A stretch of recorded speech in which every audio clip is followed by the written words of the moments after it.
Uma equação diferencial é qualquer equação que envolva derivada de uma função, que seja ela ordinária ou parcial.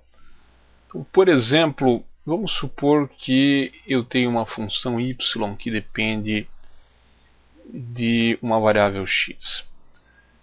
Então, uma equação, digamos, da seguinte forma: dy dx mais xy igual a 2. Esta é uma equação diferencial. Normalmente, o que nós queremos quando apresentamos uma equação diferencial é determinar a forma da função y de x tal que esta equação aqui seja satisfeita. Aqui nós temos uma equação diferencial de primeira ordem, porque a ordem da derivada mais alta nesta equação é E1. Mas nós poderíamos ter uma equação também desta forma.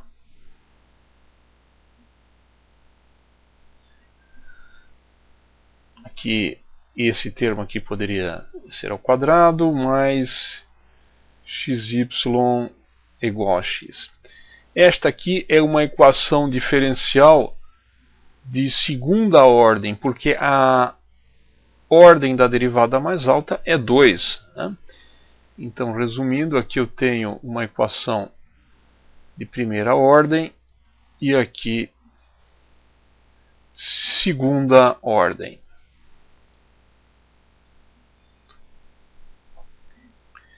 Normalmente, as equações que regem fenômenos físicos, as equações fundamentais dos fenômenos físicos, são dadas por equações diferenciais de primeira e segunda ordem. Os fenômenos físicos dificilmente se apresentam na forma de funções. Normalmente, ao modelar um sistema físico, nós vamos ver isso mais adiante, nós chegamos não exatamente diretamente a uma função, mas nós partimos sempre de uma equação diferencial. Talvez um dos exemplos mais óbvios de aplicação de equação diferencial seja a solução de um problema de mecânica. Bom, nós sabemos que em uma dimensão, por exemplo, imaginemos o problema de uma partícula movendo-se sob a ação de uma força. Né? Digamos que uma partícula se move ao longo de uma reta.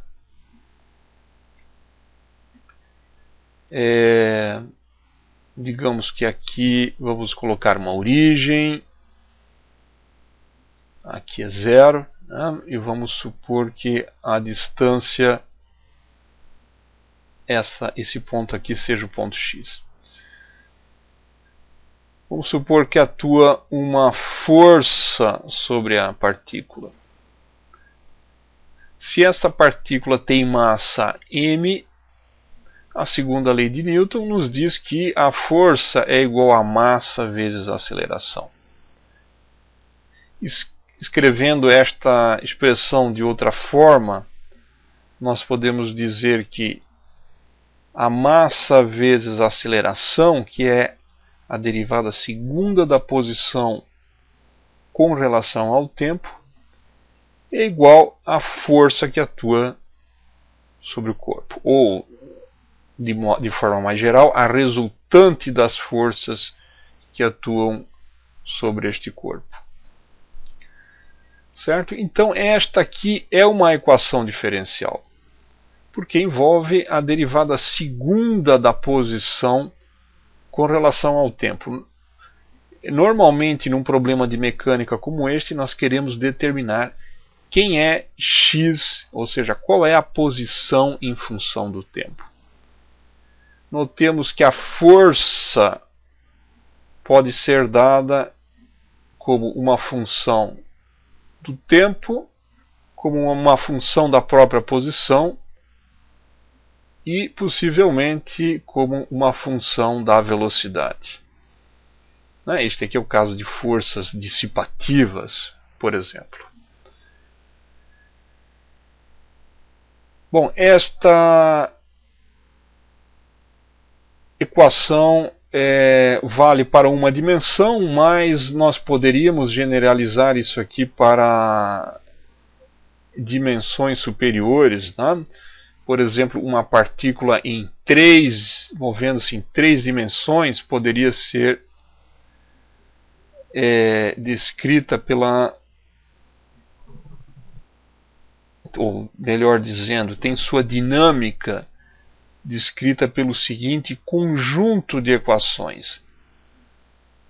Eu tenho aqui uma componente para cada direção, né? Digamos que na componente x eu tenho uma componente f1, que é uma função possivelmente de t, é uma função possivelmente das 3 derivadas e, novamente, função das 3 velocidades, ou seja, as velocidades em cada componente. Certo? Então eu vou escrevendo expressões similares para cada componente, né? Então aqui agora vai f2. Eu não vou repetir tudo que está aqui, é a mesma coisa, pode ser funções de todas essas variáveis, e aqui a massa vezes a aceleração na direção z, dt ao quadrado, e aqui uma função, a força, né, na direção z, que também é uma função de todas estas variáveis. Certo? Então, em 3 dimensões,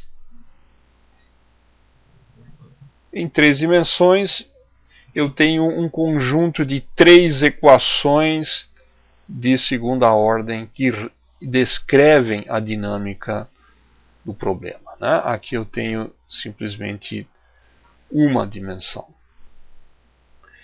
Representando graficamente o caso tridimensional, vamos desenhar aqui os 3 eixos espaciais.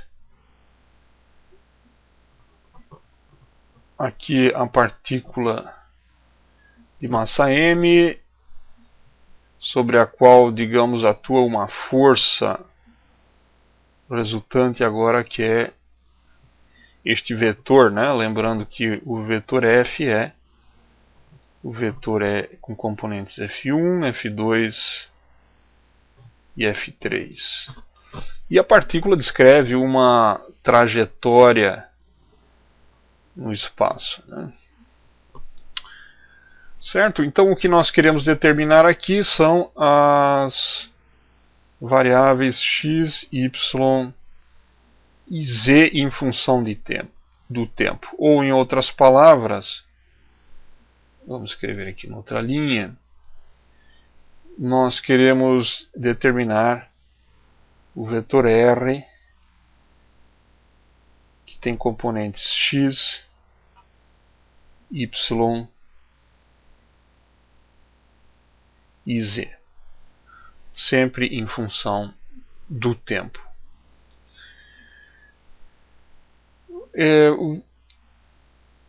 Existe uma classificação associada às equações diferenciais que é bastante importante.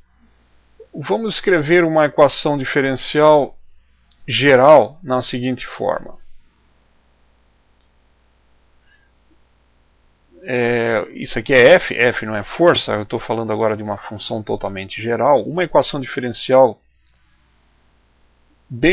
totalmente geral tem a seguinte forma.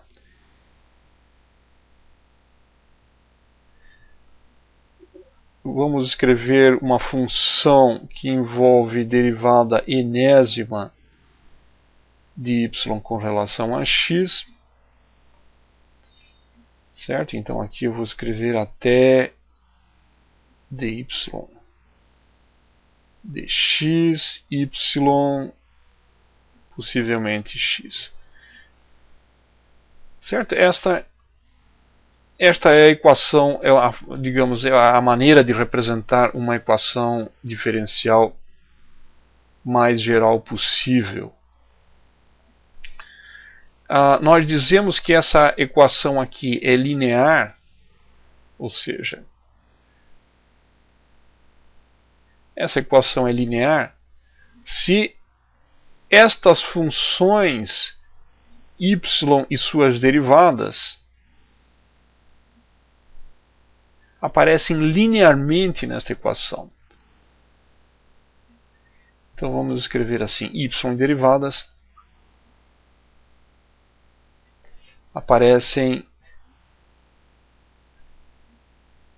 linearmente na equação.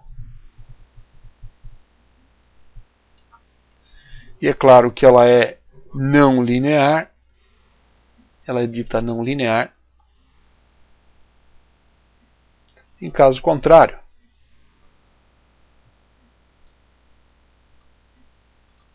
Vejamos alguns exemplos. A seguinte equação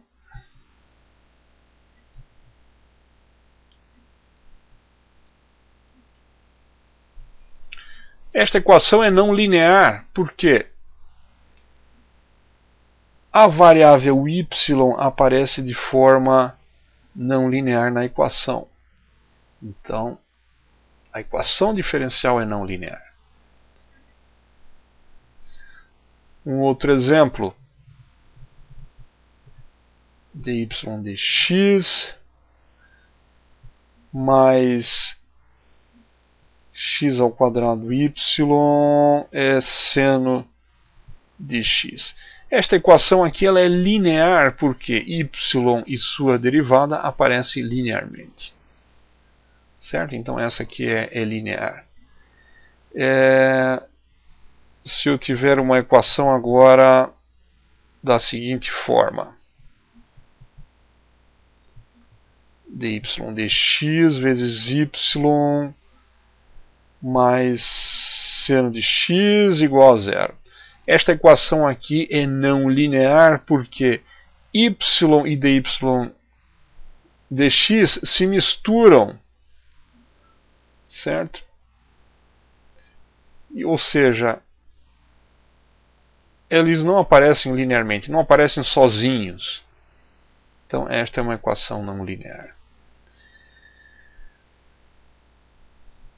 Um exemplo que nós vamos ver logo adiante é o seguinte: uma equação do tipo dy dx mais seno de y igual a zero.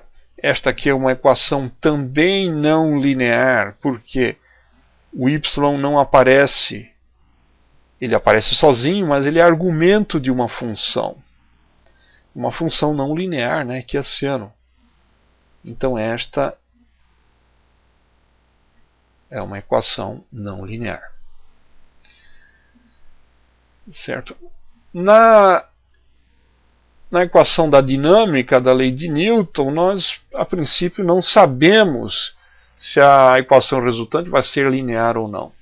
Isso depende da forma da força.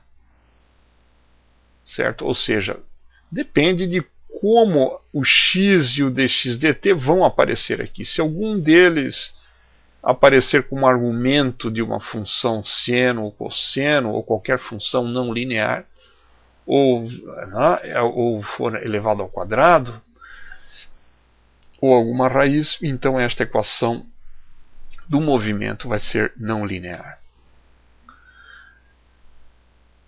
Eu já vou adiantar que as equações lineares, as equações diferenciais lineares, são relativamente fáceis de serem resolvidas. Seja fáceis no sentido não de que seja realmente uma moleza, mas eu diria que são equações para as quais nós temos métodos bem determinados para encontrar a solução. No caso de equações não lineares, tais métodos não existem. Ou seja, nós podemos até resolver várias equações não lineares. Nós vamos fazer isso no caso de equações de primeira ordem. Mas equações de ordem 2 ou superior não lineares normalmente são muito difíceis de serem resolvidas. Fenômenos naturais normalmente devem ser descritos a rigor por equações não lineares. Essencialmente, a natureza é não linear.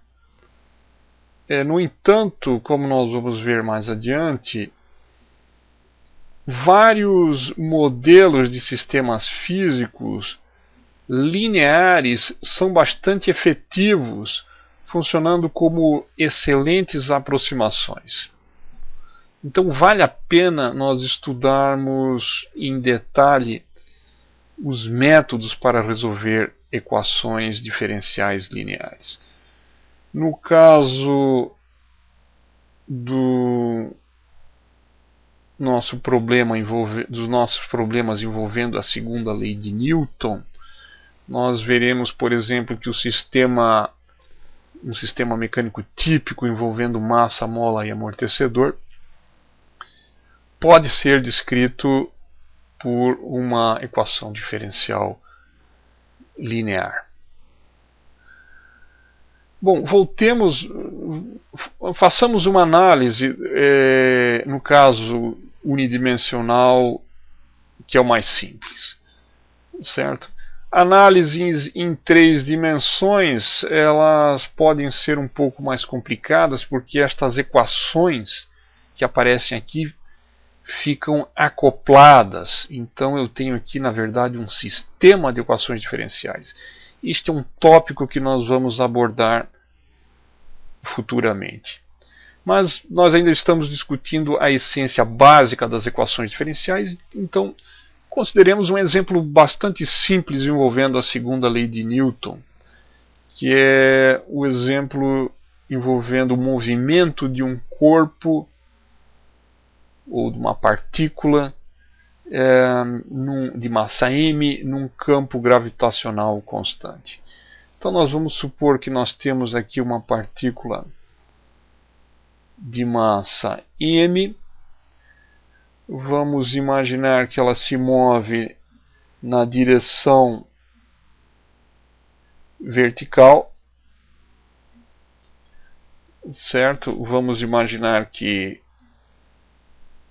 esse ponto aqui corresponde ao solo, onde x igual a 0, e num instante de tempo arbitrário ela encontra-se numa posição x de t. Vamos supor que a direção positiva é a direção para cima, certo? Ou seja, vamos descrever a dinâmica do movimento da partícula, ou seja, vamos determinar quem é x em termos de t, de forma geral. Para isso nós devemos, como ponto de partida de qualquer problema em mecânica, usando o formalismo de Newton, nós devemos começar escrevendo a segunda lei de Newton para essa partícula, que é massa vezes a aceleração da partícula é igual à força que atua sobre a partícula. Mas quem é a força que atua sobre a partícula? Nós temos aqui a força de gravidade. Vamos supor que o campo gravitacional é constante. Então nós sabemos lá da física elementar que a força que atua sobre o corpo é igual a mg. Como a direção positiva nós convencionamos que é para cima, a força aponta na direção sempre negativa. Então nós vamos escrever aqui menos mg. Então a nossa equação diferencial é m de 2x dt2 é igual a menos m vezes g. Notem que a massa inercial que aparece aqui e a massa que vem da lei da gravitação se anulam, né? De modo que eu tenho simplesmente d2x dt2 é igual a menos g. Ou seja, isso aqui nada mais é do que a afirmação do fato de que a aceleração da partícula, de qualquer partícula com massa m, é sempre g. Ou seja, não importa qual a massa da partícula, ela sempre vai se mover com a mesma aceleração. Bom, vamos resolver este problema. Então, eu vou reescrever esta equação da seguinte forma. Isto aqui é ddt vezes dx dt, que é igual a menos g. Bom, isto aqui implica o quê? Eu quero descobrir quem é a função dx dt que, derivada com relação a t, dá menos g. É claro que essa função só pode ser menos g vezes t, mais uma constante arbitrária que eu vou chamar C1. Então é claro que derivando, se nós derivarmos esta expressão com relação a t, nós obtemos exatamente menos g. Então esta é a expressão para a velocidade da partícula. Bom, se nós quisermos agora descobrir quem é x, nós devemos fazer a seguinte pergunta: qual é a função que, derivada com relação a t, me dá exatamente menos g vezes t mais c1? Então é claro que para que eu tenha esta relação, eu devo ter x de t igual a menos gt ao quadrado sobre 2 mais C1 vezes t mais uma constante arbitrária que eu vou chamar C2.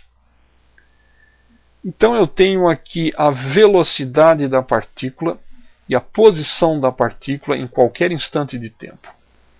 Eu tenho aqui constantes arbitrárias que apareceram no meu problema. Estas constantes arbitrárias, no entanto, estão relacionadas a coisas físicas. Certo? Eu vou mostrar agora que elas estão relacionadas às chamadas condições iniciais do problema.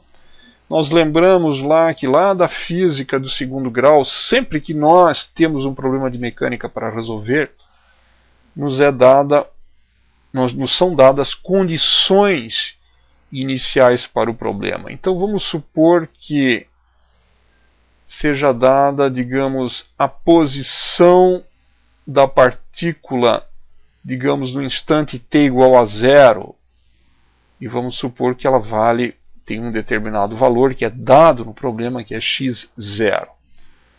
E vamos supor que a velocidade da partícula no instante 0 tem um valor que é, digamos, v0. Certo? Vamos aplicar estas condições ao nosso problema para determinar as constantes C1 e C2. Então, da equação para a velocidade, né? Isso aqui nada mais é do que a velocidade. Então, V avaliado em 0 é V0. Usando esta equação, nós temos G vezes 0, que é igual a C1. Ou seja, C1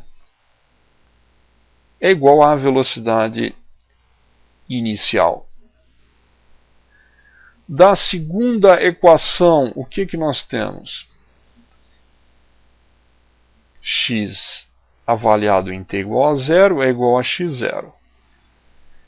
Esse termo aqui dá zero, este dá zero, e aqui eu tenho então C2, ou seja, C2 é a posição inicial da partícula. Isso significa que x de t é menos gt ao quadrado sobre 2 mais v0 vezes t mais x0. E a velocidade é menos g vezes t mais v0. Estas são relações que são familiares lá da mecânica, né? Ou seja, muitas vezes nos cursos de física de segundo grau, estas equações são simplesmente apresentadas sem nenhuma dedução. Certo? Então nós estamos rededuzindo aqui esses resultados que talvez estudantes já tenham visto em curso de física. Mas nós apresentamos esse resultado no contexto de equações diferenciais, ou seja, isso aqui é solução de um problema envolvendo equações diferenciais. Quando eu apresento uma equação diferencial como esta, junto com condições iniciais, aqui no caso era x de 0 é x0, e a derivada de x dt em 0 igual a v0, é costume chamar isso aqui de problema de valor inicial. Certo? Então, esse aqui é um problema de valor inicial. Tá? Eu vou chamar daqui para frente de PVI. A solução do nosso problema de valor inicial é esta aqui que nós acabamos de apresentar, né? Dada por esta expressão, a velocidade é dada por esta expressão, e a posição por esta.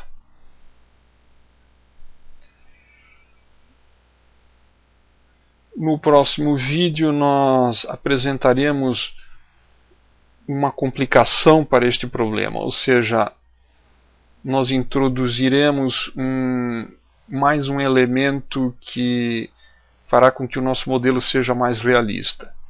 Ou seja, nós vamos supor a existência de um meio material, por exemplo, a atmosfera, né, no qual este corpo se move. Nós veremos que a equação diferencial resultante é um pouco mais complicada devido à adição deste termo extra, que representa a força resistiva do meio. E a sua solução, então, requer uma técnica um pouco mais sofisticada. O que nós vimos aqui foi simplesmente uma heurística, né? Ou seja, não foi necessário aqui aplicar nenhuma técnica especial para resolver uma equação diferencial. Ou seja, a nossa equação diferencial era extremamente simples. Bom, esse na verdade é um método, de modelagem. Né? Nós partimos de um caso extremamente simples, não necessariamente realista, e vamos agregando termos que vão complicando o problema. Assim nós vamos, em lugar de formular o problema de maneira complicada desde o princípio, nós partimos do simples e vamos lentamente nos aventurando para as equações mais complexas.